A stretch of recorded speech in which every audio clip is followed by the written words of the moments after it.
السلام علیکم ورحمۃ اللہ وبرکاتہ۔ ناظرین کرام، آج کے ویڈیو میں 27 رجب المرجب کی شام کا ایک شاندار اور بہترین وظیفہ آپ کے سامنے لے کر حاضر ہوا ہوں۔ یہ وظیفہ اتنا خاص ہے کہ جو بھی اس عمل کو کیا اس کے بعد وہ خالی نہیں لوٹا۔ اللہ تبارک و تعالی سے اس عمل کے بعد آج تک کوئی خالی نہیں لوٹا ہے۔ جو بھی اللہ تبارک و تعالی سے اس عمل کو کرنے کے بعد مانگا گیا، کبھی کوئی خالی نہیں لوٹایا گیا۔ یہ اتنا شاندار اور بہترین عمل ہے کہ اللہ تبارک و تعالی کی بارگاہ میں بندہ جو بھی معروضات پیش کرتا ہے، لیکن یاد رہے کہ وہ جائز معروضات ہو، جائز تمنائیں ہوں، جائز ڈیمانڈ ہو تو ہی وہ پورا ہوتا ہے۔ اگر ناجائز کام کے لیے آپ کریں گے تو وہ پورا بھی نہیں ہوگا، الٹا آپ پہ اس کا نقصان ہو سکتا ہے۔ ٹھیک ہے، یہ سمجھ میں آ گئی بات کو۔ آپ کو جائز طریقے سے جائز چیز اللہ تبارک و تعالی سے مانگنی ہے، لینی ہے۔ عمل کس طریقے سے کریں گے، کس وقت کریں گے، یہ سارا ڈیٹیل جاننے سے پہلے میں آپ سے گزارش کروں گا کہ چینل پہ اگر نئے ہیں تو میرے چینل کو سبسکرائب کر کے بیل آئیکن کے بٹن کو ضرور دبا لیجئے گا۔ دوستو، آپ یاد رکھیے گا کہ یہ عمل خاص طور پہ گھر میں لڑائی جھگڑے ہو رہے ہوں، آپس میں تناؤ کا ماحول ہو، میاں بیوی کا جتنا بھی پرانے سے پرانا لفڑا ہو، پرانے سے پرانا رنجش ہو، ٹینشن ہو، جھگڑا ہو، نوبت طلاق تک آ گئی ہو، تو بھی آپ اس عمل کو کرنے کے بعد انشاءاللہ اس کا رزلٹ دیکھ کر دنگ رہ جائیں گے۔ اس کے علاوہ آپسی کوئی بھی تناؤ ہو، گھر جو ہے اگر اکھاڑا بن گیا ہو تو بھی اس عمل کو کرنے کے بعد انشاءاللہ ماحول ایک دم شانت اور گھر میں خوشحالی اور برکت نظر آنے لگ جائے گی۔ یہ عمل ایسا ہے، یہ تو خاص ہے لڑائی جھگڑے جس کے اندر ہو اس کے لیے، لیکن اس عمل کو کرنے کے بعد جس گھر میں عمل کیا جاتا ہے تو اس گھر سے غربت، غریبی، پریشانی، غم، ٹینشن، بے برکتی اور گھر والے قرض سے نجات پا جاتے ہیں۔ اتنا بہترین عمل آپ کے سامنے لے کر حاضر ہوا ہوں۔ دیکھیے گا عمل کب کرنا ہے، کس وقت کرنا ہے، یہ آپ سماعت کریے۔ اس بار آپ 27 رجب سے پہلے اگر یہ ویڈیو کو دیکھ رہے ہیں تو بہت ہی بہترین اور کارآمد ہے، کیونکہ 27 رجب کی رات یعنی شب معراج کی رات میں یہ عمل کرنا ہے۔ عشاء کی نماز پڑھنے کے بعد سے لے کر آپ فجر کی نماز اذان سے پہلے تک آپ جس وقت چاہیں یہ عمل کر سکتے ہیں، رات کے کسی بھی حصے میں۔ ٹھیک ہے، چونکہ وہ رات جاگنے کی ہوتی ہے، بڑی رات کہلاتی ہے، عبادت کی رات کہلاتی ہے۔ اس رات میں بندے نوافل وغیرہ پڑھا کرتے ہیں، قضائے عمری پڑھا کرتے ہیں، جاگا کرتے ہیں اکثر اوقات۔ تو اس رات میں اگر آپ تہجد کی نماز کے بعد یہ عمل کرتے ہیں تو یہ اور ہی زیادہ کارآمد اور بہترین ہونے والا ہے۔ دیکھیے، پڑھنا کیا ہے، کس طریقے سے یہ عمل کرنا ہے، تھوڑا سا وقت لگے گا، زیادہ ہارڈ نہیں ہے۔ اگر ایک انسان اپنی پریشانی سے نجات پانے کے لیے اور اپنے ٹینشن کو دور کرنے کے لیے کرنا چاہے تو اس کے لیے کوئی مشکل عمل نہیں ہے۔ سب سے پہلے آپ جس وقت کرنا چاہیں جا نماز بچھائیں، زیادہ بہتر ہے آپ گھر میں کریں، مسجد میں بھی کر سکتے ہیں، زیادہ بہتر ہے گھر میں کریں۔ ٹھیک ہے، جا نماز بچھا لیا آپ نے، جا نماز بچھانے کے بعد بیٹھیں، اس پہ تسبیح کا دانہ لے لیں۔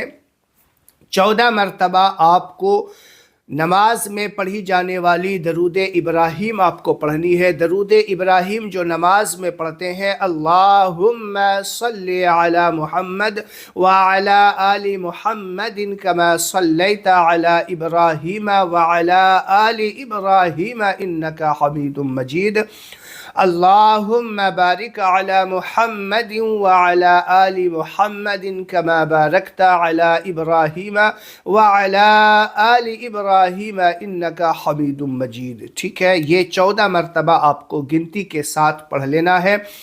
پھر اس کے بعد آپ 2 رکعت نماز کی، نفل نماز کی نیت کریں گے قضائے حاجت کی، رب کی بارگاہ میں قضائے حاجت کی 2 رکعت نماز کی نیت کریں گے۔ دیکھیے جس طریقے سے اور نمازوں میں نفل نماز پڑھی جاتی ہے، اسی طریقے سے قضائے حاجت کی بھی نماز ہوتی ہے، بس نیت آپ قضائے حاجت کی کر لیں، یہ آپ کر سکتے ہیں۔ اگر کوئی زبان سے کرنا چاہے تو اس طریقے سے کرے، نیت کی میں نے 2 رکعت نماز قضائے حاجت کی، واسطے اللہ تعالیٰ کے منہ میرا کعبہ شریف کی طرف اللہ اکبر کہہ کر کے 2 رکعت کی نیت باندھ کے آپ 2 رکعت نماز پڑھ لیں۔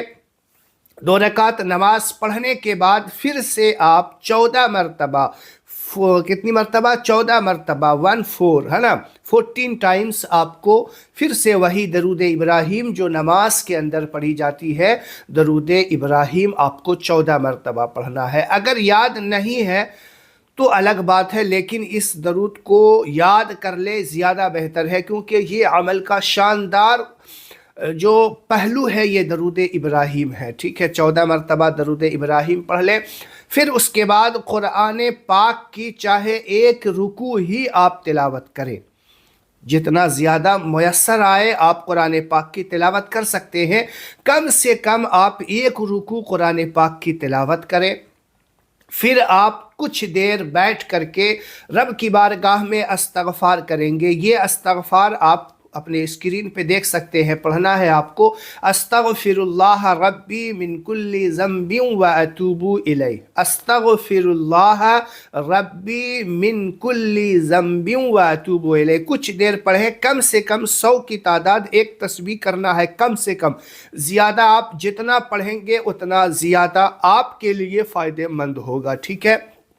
جب آپ کم سے کم 100 مرتبہ استغفار پڑھ لیں، پھر اس کے بعد رب کی بارگاہ میں ہاتھ اٹھا دے دعا کے لیے، درود پاک پڑھ کر کے اللہم صلی علی، اس طرح سے آپ دعا شروعات کریں گے، اور بالکل دل کی گہرائی سے جو بھی آپ کا مقصد ہو، مقصد حسنہ، ایک دم گہرائی کے ساتھ، دل کی گہرائی سے اللہ کی بارگاہ میں آواز لگائیں، صدا لگائیں، دعائیں کریں، اللہ کی بارگاہ میں مانگیں، جو بھی آپ کو مانگنا ہے اللہ تبارک و تعالی سے رو رو کے، گڑ گڑا کے آپ کے آنسو نکلے تو بہتر ہے، نہیں تو کم سے کم رولے جیسی شکل بنا کے اللہ کی بارگاہ میں آپ دعا کریں، خوب مانگے اللہ کی بارگاہ میں، یقین ہو جائے کہ اب اللہ مجھے عطا کر دے گا۔ پھر اس کے بعد چہرے پہ ہاتھ پھیر لیں، اور کچھ دیر اگر آپ سونا چاہتے ہیں تو بستر پہ لیٹے لیٹے ہی استغفار یا درود شریف یا دونوں پڑھ سکتے ہیں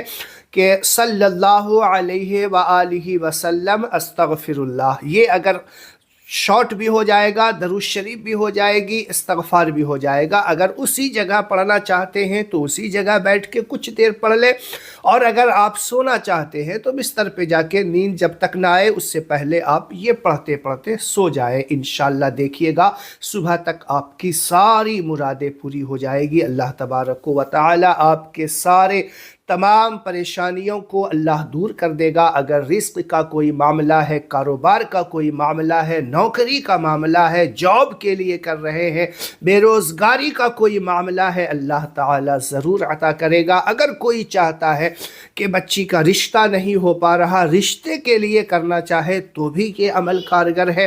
اس کے علاوہ اگر کوئی چاہتا ہے کہ اللہ تبارک و تعالیٰ اسے خوب عطا کرے تو بھی اللہ تعالیٰ اسے عطا کرے گا۔ اس کے علاوہ بھی آپ جو بھی مقصد حسنہ ہے رب کی بارگاہ میں مانگے، انشاءاللہ اللہ خوب دے گا، اور کوئی آج تک خالی نہیں لوٹا ہے۔ بس جس طریقے سے آپ کو بتایا گیا ہے، اگر ایک بار میں آپ کو سمجھ میں نہ آئے، دوبارہ آپ ویڈیو پلے کر کے دیکھیں، جہاں سے بتایا گیا ہے وہاں سے آپ دیکھ لیں دوبارہ، یا چاہیں تو آپ قلم کاپی لے کر کے اسے نوٹ کر لیں، پڑھتے وقت جو ہے آپ اس کو دیکھ کے عمل جس طریقے سے آپ کو بتایا گیا ہے اسی طریقے سے کرنا ہے۔ یاد رہے کہ تالا کھولنے کے لیے چابی کا دندانہ کم یا زیادہ کر دیں گے تو تالا نہیں کھلے گا۔ اپنے عقل کا استعمال نہ کریں، بزرگان دین کا جو بتایا ہوا عمل ہے اسی طریقے سے آپ کریں، انشاءاللہ پھر رزلٹ اس کا دیکھ کر آپ ہمیں کمنٹ باکس میں ضرور بتائیں۔ ویڈیو کو صدقہ جاریہ سمجھ کے